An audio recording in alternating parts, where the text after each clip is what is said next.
জান্নাতের পাশে 360 খানা চেয়ার রেখেছি। 360 জন নবী এবং রাসূলের তারা চেয়ারের পাশে পাশে বসে যাবে। জোরে বলেন আল্লাহু আকবার।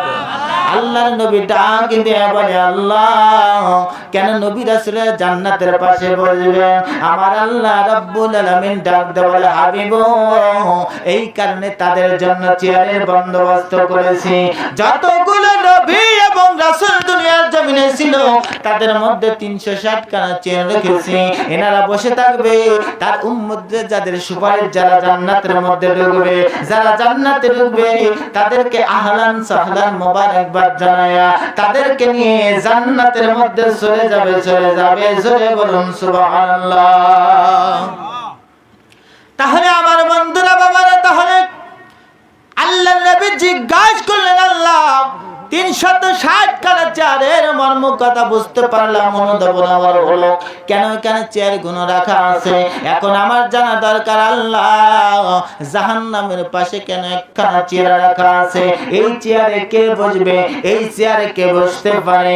আমার নবী কামলিওয়ালা রাহমাতাল লিল আলামিন নবীজি যখন জিজ্ঞাসা করে, আমার আল্লাহ রাব্বুল আলামিন ডাক দেয়া বলে, হাবিব, এই জাহান্নামের চেয়ারের পাশে শুধু একজন মানুষ বসবেন, একজন মানুষ বসবেন, একজন নবী বসবেন, যেই নবীকে আমি আল্লাহ রাব্বুল আলামিন সমস্ত নবীদের নেতা হিসেবে দুনিয়ায় পাঠিয়ে দিয়েছি।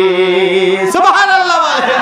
সেই নবী নেতাকে সূরাতুল ইয়াসিন যখন পড়বেন, আল্লাহ রাব্বুল আলামিন কালামে হাকিমটা বলার পর বলতেছে, ইয়াসিন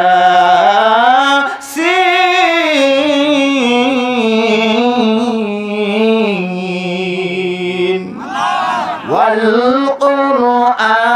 কুরআনিল হাকীম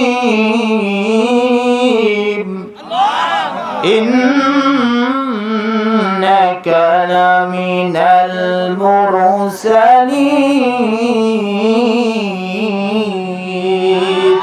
আমার আল্লাহ তাআলা ডাক দেবেন, হাবিব, দুনিয়ার কোন মানুষ আপনাকে নবী না মানতে পারে, দুনিয়ার কোন মানুষ আপনাকে রাসূল না মানতে পারে, আমি আল্লাহ রাব্বুল আলামিন কালামে হাকিমের কসম করে বললাম, ইন্নাকা লামিনাল মুরসালিন, আপনি হলেন রাসূলদের অন্যতম রাসূল, আপনি হলেন হাবিবদের অন্যতম হাবিব।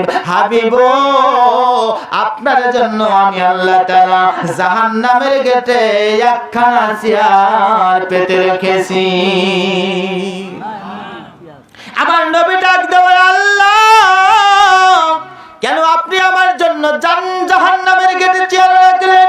আমার আল্লাহ তাআলা ব্যাখ্যা করে বললেন, হাবিব, আপনাকে রাজি করা, খুশি করা আমি আল্লাহ তাআলার কাজ। জোরে বলেন না মারহাবা। আমার নবী, আমাদের নবীজিকে আল্লাহ খুশি করবে, এটাই আমার আল্লাহ তাআলার কাজ। সুবহানাল্লাহ বলেন। আমার আল্লাহ বললেন, হাবিব, আপনাকে খুশি করব।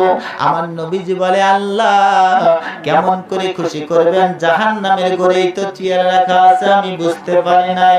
আমার আল্লাহ কয়, হাবিব, এই জন্য আপনারই খুশি করব। আপনার অসংখ্য গুনাহগার উম্মতেরা থাকবে দুনিয়ার জমিনে, তারা সগীরা থেকে কবিরা পর্যন্ত গুনাহ করবে। আমি নবীজি, আমি আপনাকে এ মর্মে হুকুম দিয়ে দিব, এই কারণে আপনাকে জাহান্নামের পাশে বসাবো।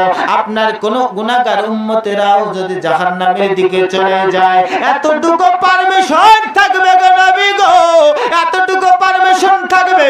আপনি যদি আপনার গুনাহগার উম্মতদেরকে চিনতে পারেন, একবার যদি আপনার গুনাহগার উম্মতকে টেকা যদি বলেন, তুমি কে? তুমি তো আমার উম্মত, তোমার অন্তরের মধ্যে তো কালিমার নূর দেখা যায়। জোরে বলবেন নাকি একবার আল্লাহু আকবার। তোমার অন্তরের মধ্যে তো আমি নবীজির প্রেম দেখা যায়, তোমার অন্তরের মধ্যে তো কালিমার নূর দেখা যায়, তোমার অন্তরের মধ্যে তো কালামে হাকিমের নূর দেখা যায়। তুমি না মুসলমান, তুমি তো আমি আখির জামানার নবীর উম্মত। ও উম্মত, তুমি আজকে জাহান্নামে যাবে। জানো কি জাহান্নামের কত ভয়াবহতা? এই আগুনের মধ্যে যারা যায়, আগুনের সঙ্গে মিশে যায়, কখনো চেনা যায় না, চেনা যায় না। হাবিব, আপনার উম্মত বেটা বেটিকে যদি একবার ধরে বসেন, আল্লাহ,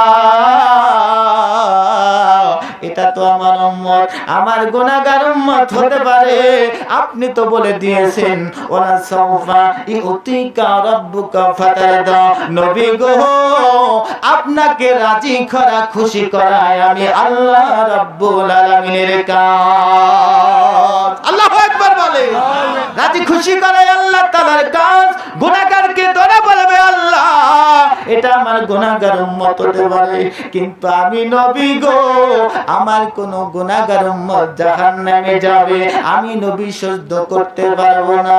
এই কথা বলে যখন আমি আল্লাহ তাআলাকে জানাবেন, আমি আল্লাহ তাআলা আপনার ওসিলায় ওই গুনাহগার উম্মতের কপালে আমি জাহান্নামী ফরমাইশটা কেটে দিয়া ওর জন্য আমি আল্লাহ তাআলা ফরমান জানা দিব ইনতালিকু ইলা আবদি ইলাল জান্নাহ। আমার এই গুনাহগার বান্দার জন্য জাহান্নামী পরওয়ানা ক্যান্সেল করলাম। আল্লাহু আকবার বলেন। জাহান্নামী পরওয়ানা ক্যান্সেল করে আমি আল্লাহ তাআলা এই মর্মে আদেশ জারি করে দিলাম ইনতালিকু ইলা আবদি ইলাল জান্নাহ। আমার বান্দাকে জাহান্নামী নয়, আমার নবী নয়, এই বান্দাকে আল্লাহ রাব্বুল আলামিনের জান্নাতের মধ্যে নিয়ে যাও। ওই নবী যে কেমন নবী,